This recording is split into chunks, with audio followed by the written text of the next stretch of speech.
Hello guys, welcome back to this channel. In this today's tutorial, I'm going to explain how the Werewolf and Defense game works in the Fall Harvest update in Grow Garden 2 game of Roblox.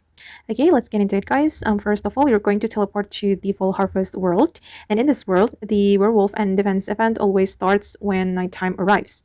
Every night, one random player is selected to become the werewolf. If you're the werewolf, you'll gain a movement speed boost, allowing you to chase players and steal crops from their gardens before the night ends. Your objective is to collect as many valuable fruits as possible while avoiding the defenders, and everyone else becomes part of the defense team. As a defender, your goal is to protect your garden and stop the werewolf from stealing your harvest. Here is the most important mechanic to know. If a defender manages to hit the werewolf with a shovel, the werewolf immediately loses the role. The player who landed the hit becomes the new werewolf, while the previous werewolf returns to being a normal defender.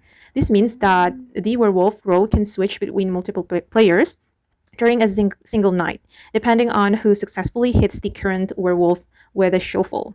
Because of this, you should always pay attention to who's carrying the werewolf role. If you're defending, you have a chance to become the werewolf yourself by knocking the current one out.